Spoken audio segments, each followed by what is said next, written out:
A reminder that Trifurcon pins cannot be used in Gottlieb edge connectors. A pair of Raven boards, the MPU and the driver board, were sent in, and I forgot what the issue was. It wasn't booting completely there, it was booting intermittently. I don't know if the client knew it or not, but there's a 6532 right here that was missing. So I have installed it. I had took the OEM daughter card off and installed one of my own design into that space. This is just the U3 model versus the U2 U3 model. I have replaced the 5-volt filter cap on the input power, and I have the venerable QuickScan 80 connected to it. Let's power on and see what it does. 4561 should be the result, with a blinking light at the IRQ signal, so that is 100% correct. The QuickScan 80 has additional capabilities to test lamp drive circuits, for instance. So I'm going to use my original kind of hack of a switch matrix controller to press the credit button, and we'll watch the QuickScan 80 mode change when it comes past there to 2. And what is it doing? Oh, I'm sorry. It's going through the lamps. It's been a while since I did this.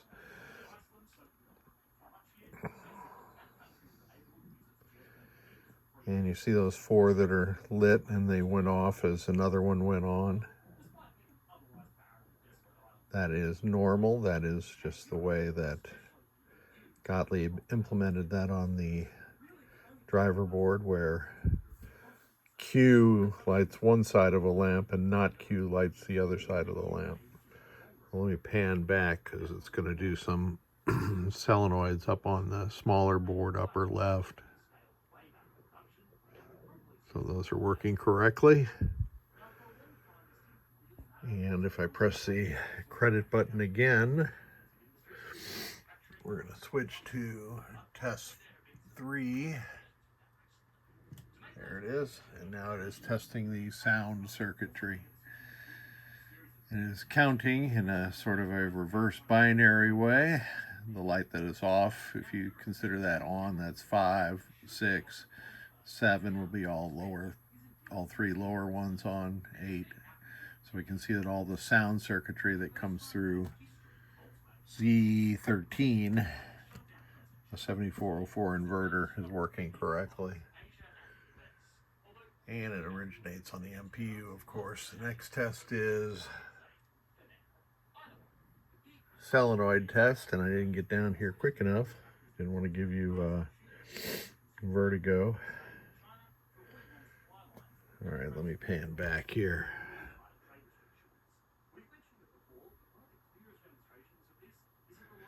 Okay, starting right now. 1, 2, 3, 4, 5, 6, 9 solenoids. That is correct. So all the solenoid drives on this board are just fine.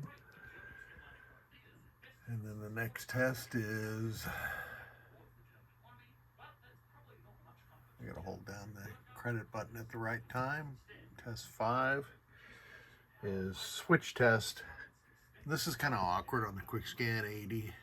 Column 0. Now I'll do let's see, 5, 5, column 5, row 5. Here's column 7, row 0. So I prefer to do that test with just the game software. But from what I can see with the QuickScan 80, both this driver board and this MPU board are working just fine. Now let me detach the QuickScan 80 and test it via normal means. And we are back, and I'm going to boot the system. You can see that the displays, this is a Lizzie GoDisp 80B display, and it is spectacularly beautiful. I thank you, my friend Cheddar, for connecting me to this display. And you can see the lamp matrix, or no, there's no lamp matrix, the feature lamps, I should say, are being driven beautifully on this 80B game. And I can put it into test by pressing this button on the lower left. That's column 1, switch 7. Now how do I know I'm there now? I entered test mode, and I'm going to skip to test 16 normally, which is the lamp test. And it goes through each of the lamps individually at a much higher rate than the quick scan 80 drives it, which is kind of nice. Some of these over here are repurposed to be solenoid drives, and we should see that when I come back to it. There is a lamp. The coin lockout coil is driven in the lamp test. Sorry about that cough. Let's go to, I'm going to focus here. I'm going to go to relay and solenoid test.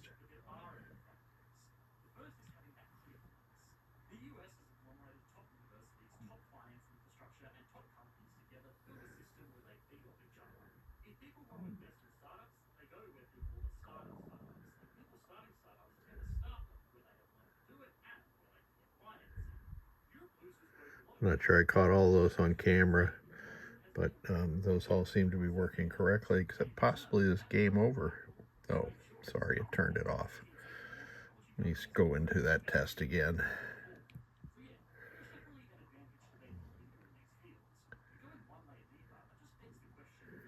And then skip to solenoid and relay test. Oh, I hit the wrong button.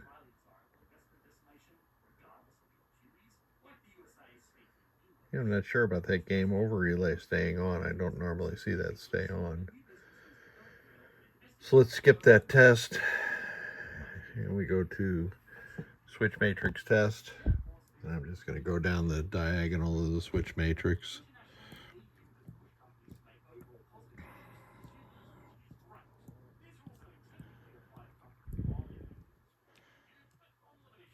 And that's working properly. Dip switches 01, 05, 03, Charlie 2.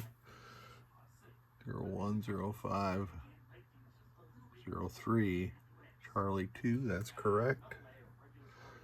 Not sure if I had that in frame or not. 01, 05, 03, Charlie 2. Correct. And display test. If you have a defunct 80B display panel, this replacement is a good choice, I'd say. The 80B display panel had two chips, a 10941 segment driver and a 10939 digit drivers. They had two of those 1039s on it. They're long since obsolete. I have a few 1039s or 939s, but generally this is a better way to go. So that is it. I'm going to check out this coin lockout solenoid, but I don't really think there's a problem there. Let me just reboot and see what happens. It wasn't the coin lockout, it was the game over solenoid. All right, thank you so much.